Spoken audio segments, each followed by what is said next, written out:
Y'all know what's going on. It's time for another episode of Doing Time with Joe. I'm your host, Joe Baker, and welcome to the show, y'all. Now look, Max Skunk done told his peon that it's going to cost to beat this write-up. It's going to cost to beat this write-up. But let me tell y'all something. See, one Class C, you can't lose your parole for that. That's just not how it works. See, in the penitentiary, especially in the state that I'm in, you got to have 3 Class C's to equal A or B. A or B, they're the most serious infractions. You can lose your parole for those. But 1 Class C, you can't. 3 Class C's, you can. You feel me? Because 3 Class C's are equivalent to an A or B, right? But the peon don't know that. The peon don't know that. Look, let me tell y'all something. The game ain't to be told, it's to be sold. And that's the move that's going on right about now. So Max Skunk tell him it's going to cost a nifty 50. Just like the domino table. You understand what I'm talking about? A nifty 50. So the peon is tripping. I ain't got it like that. That's what he tells Max Skunk. Max Skunk said you need to get it or you're going to get found guilty. It's simple as that. He said, but if you get me that nifty 50, I'm going to get you a verbal warning. See, a verbal warning is basically them saying, don't do it no more. And then they're going to tear it up. You feel me? They're giving you a chance. They're giving you a chance. Or he can get him a work sanction. A work sanction meaning they'll say, okay, you got extra duty, clean the shower. And then they're going to tear the write-up up. See, those types of things are common. They want you to understand that your behavior is not going to be acceptable, but they're not going to hit you in your mouth for it. You feel me? They're going to embarrass you a little bit, make you clean the showers or sweep the floor or mop the floor, something like that. When it's an inconvenient time, like everybody done got in the shower's filthy. Now the officer step in you and say, go clean the shower. They're just trying to get your attention. I understand that. So the peon gets on the phone, he calls his people, he tells his people, he says, look, I need some money.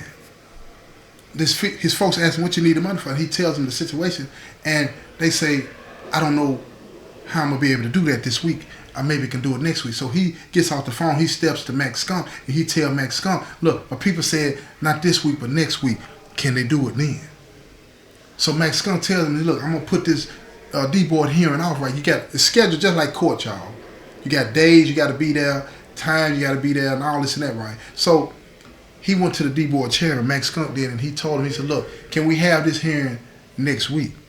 So the D-board chairman looking at him like, this is not a serious write-up. Why can't you just go on and get him to accept a verbal warning and we'll be done with it?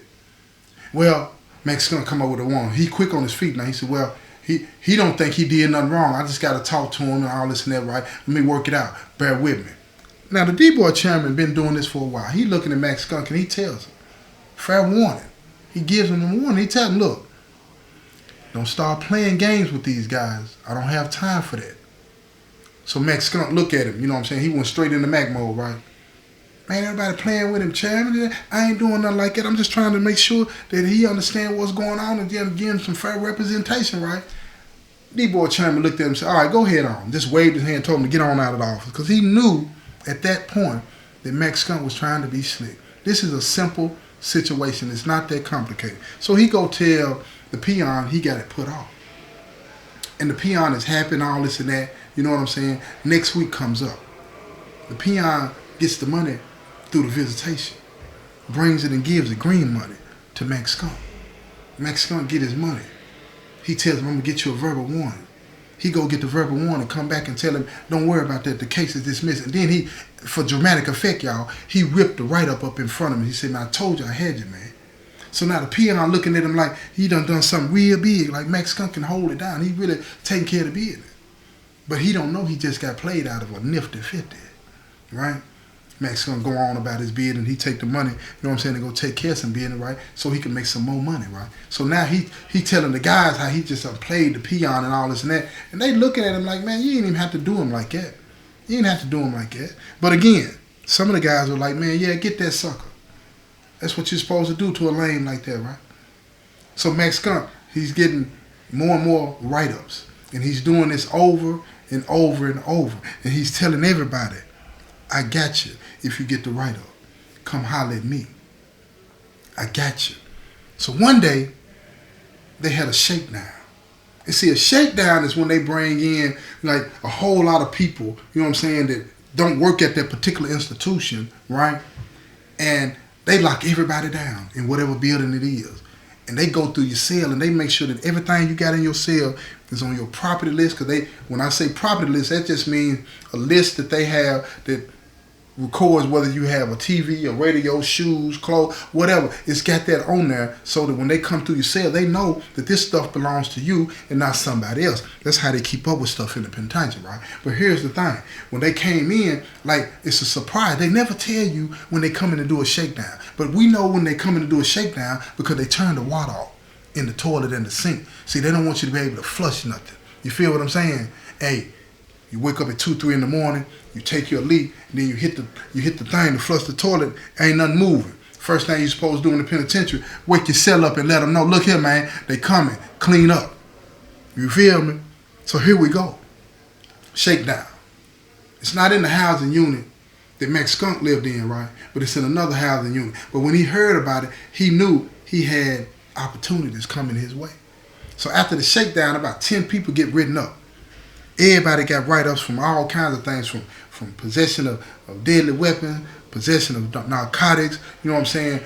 People got property violations because they had somebody else's property in their room. You know, a lot of people pawn their TVs and radios off for a couple of days so they can get them something to smoke. So situations like that happen in here all the time, right? So Max Skunk got all these write-ups and he telling everybody, I got you, but it's going to take this and it's going to take that. But what he didn't understand was this. Sometimes somebody got to go to the hole. That just keeps the system balanced. It keeps it balanced, right? So all of these write-ups, you're not going to get everybody out of these write-ups. So when he go to the D-Board chairman, he talking to the D-Board chairman, what can you give me? What kind of deal can you give me for this guy and this guy and this guy, right? The property violation, the D-Board chairman talking about, okay, if they haven't had a write-up, I can give them something small.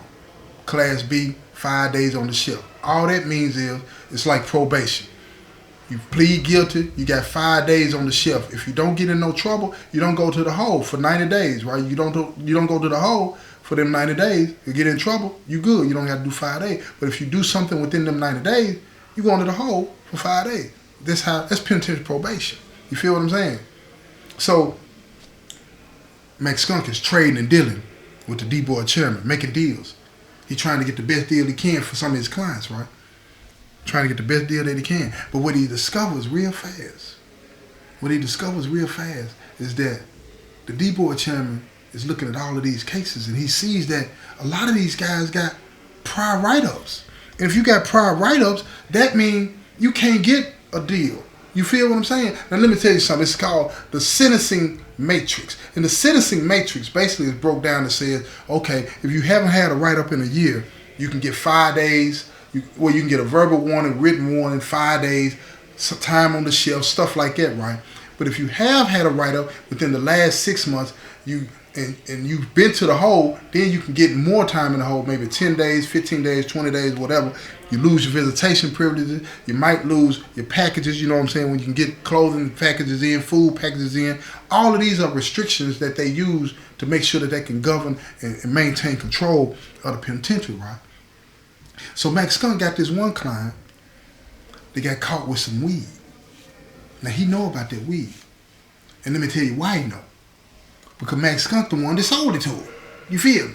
So now dude coming to Max Skunk looking at him like, man, did you know they was coming? See, because a lot of people assume that because he works with the administration that he got inside information about what's going on and he should let everybody know. But they ain't told Max Skunk nothing. They know Max Skunk the business, so they ain't telling him nothing. And they ain't doing nothing in front of him to make him suspicious so he can figure out anything, right? It's business as usual when Max Skunk's around because they feel like he'll go say something to the guys. And then the whole compound gonna know to be on alert they coming. So Max Skunk didn't know they were coming. But this guy is telling him, he said, look, man, you need to get me out of this weed right up, man.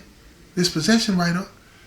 And he looking at him like, man, I'm gonna do what I can, you feel me? But you got to pay for this. Dude tell him, I'm not paying nothing.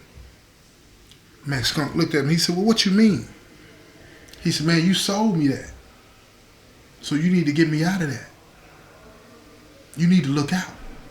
Because if you don't, listen to me now. And if you want to know what he said, about that, you're going to have to tune in to the next episode, right? Because this peon is pissed off that he done got caught up and he think Max Skunk is involved in him getting caught up. It's been another episode of Doing Time with Joe.